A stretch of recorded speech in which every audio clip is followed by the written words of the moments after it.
Hello everyone, Connor Whitmore here again with another video for you on the Nawtystep channel, and today I'm going to be talking about the new EP from Chee, Quarter Inch. South Africa native Chee, he is back with his first EP since last February. A producer whose music, I must admit, I've had quite the up and down experience with so far. On the one hand, loving the super visceral feel of his approach, the detail of the contortion, exploring a range of styles from halftime to dubstep, glitch, downtempo as well. Some have even mentioned space bass in discussing his work. On the other hand, up until now, can't say there's been a set of tunes from him that I've been enraptured by ideas-wise. Loving the sound design, the construction of sounds, the sheer weight of his delivery, but not feeling a lot of flavour, stuff that's catchy to hang on to and lure me back in. Nevertheless, I followed every move of his very closely, releasing his first original in 2014 and gradually working his way up with an album, multiple EPs and releases on several big labels. But I wondered going into this Deadbeats project whether it would be a case of same old Chee for me, or would it be the moment I finally clicked with the ideas as well as the production? And the answer, I think, is yes, it is in parts. Importantly though,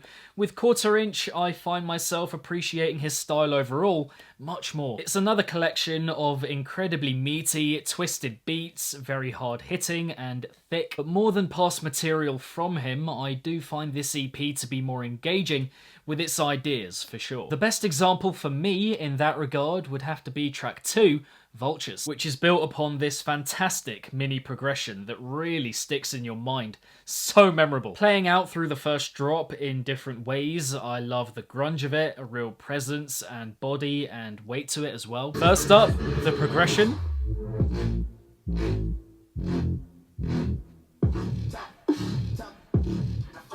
Very moody, good flavour to it. All the percussion and vocal touches are brilliant. The snare could have been a bit more high definition, but it's quite easy to ignore in the context of the heaviness overall. I actually find myself not enjoying the development to the first drop as much, because that motif, that dum dum dum dum, is taken out. Second drop, we do get another dose of it though, a more constant version of the first drop, giving the track a rounded feel to close it off. Also memorable is track 4, Beaver Fever, initially with the confrontational vocal chopping. Spliced into an angled beat, the moments of contrast and impact are on point, the management of time and space as well. Again, it just sticks in the mind.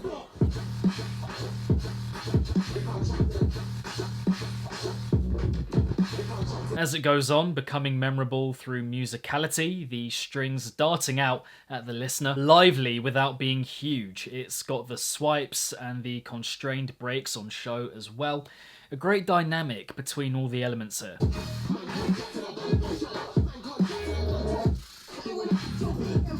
Second drop here isn't memorable per se, but is still emphatic enough.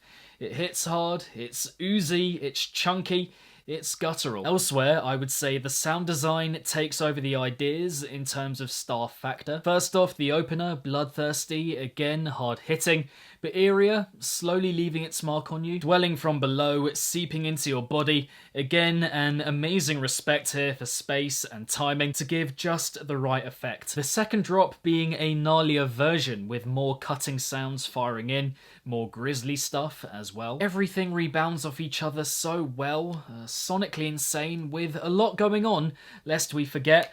The flow isn't great, but the feeling is really there.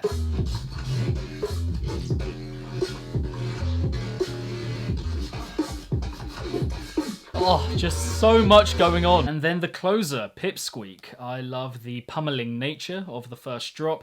Hit after hit just stamping itself on you. Ideas-wise, again, not wowing me, but it's got that force and attitude carrying it through. Similar with the second drop, not an idea I want to go back to again and again, but more fuzzy bass, it's very constant, and just a great direction to it all. Everything I've talked about so far, drawing me in at least some way ideas-wise, whether it's the vocals, musicality, how the sounds are angled, the flow of it. But it's at this point that I must discuss the middle tune, Neck Crack Flashback, a fantastic title, but the good ideas stop there. At least initially, a couple of nice flickers making their presence felt in the first half, but it's hard to ignore the first impact here, or lack of it, another jarring snare.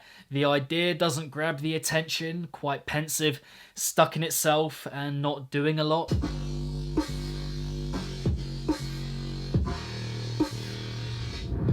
The kind of drop that feels like it wants to be more than it is, despite the good stuff on show. Leaving a big impression, however, the track does pick up significantly following that. Drop 2 is grungier, more going on, more active, better dynamic, it's got swagger. The high-pitched glitch at the end is a little bit odd, but for the most part, you can really feel the weight and movement of it.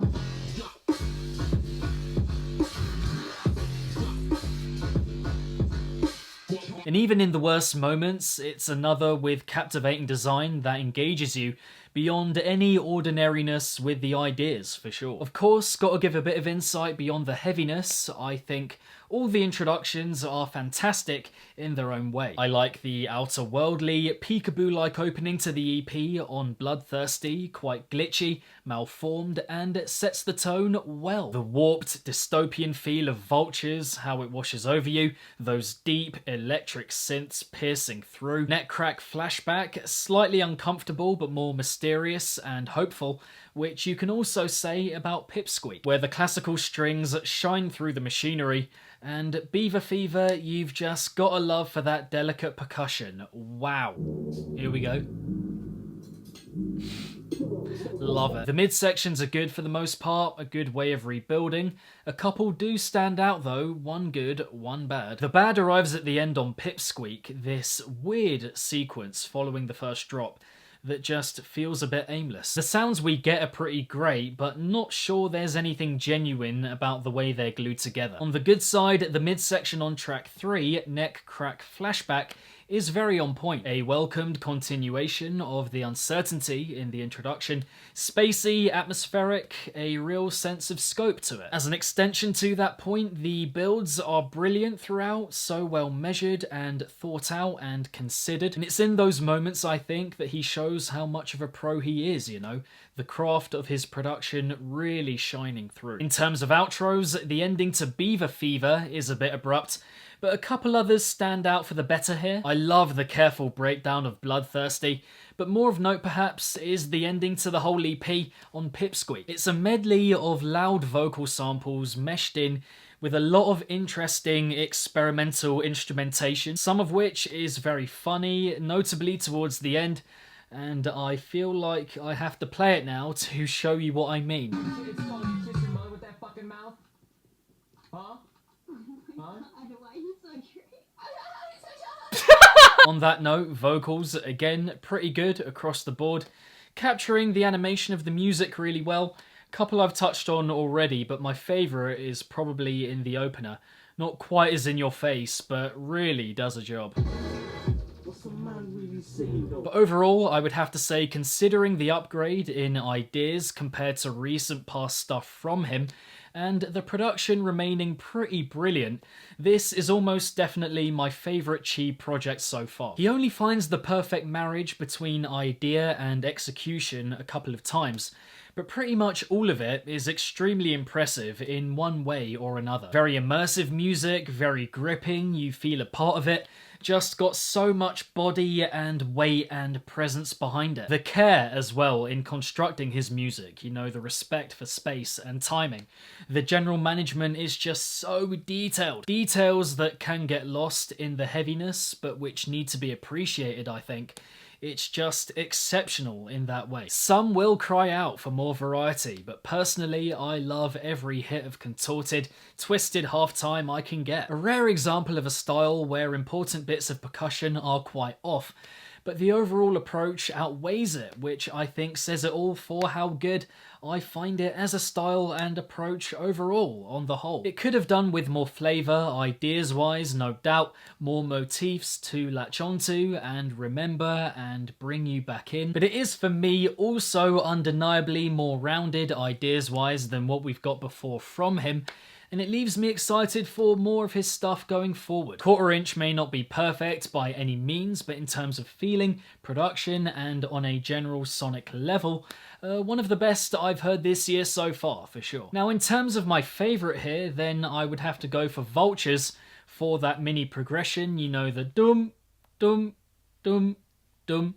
But for all-round appeal, I'm going to have to go with Beaver Fever. And in terms of recommendations, if you enjoyed the EP, then I think he seems to be carving his own path, quite unique, but here I think we do get hints undeniably of Moody Good, EPROM, G Jones, and Doc Crawls, so yeah, check them all out. But there we have it, my thoughts and opinions on the new EP from Chee, Quarter Inch. I hope you enjoyed the video. Thank you very much for watching.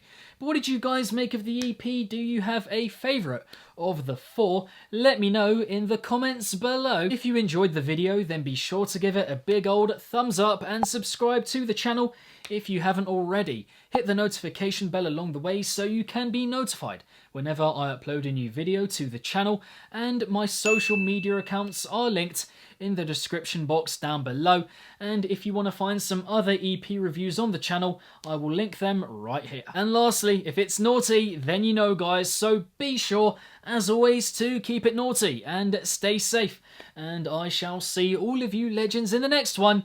Chee, Quarter Inch, Deadbeats, peace out.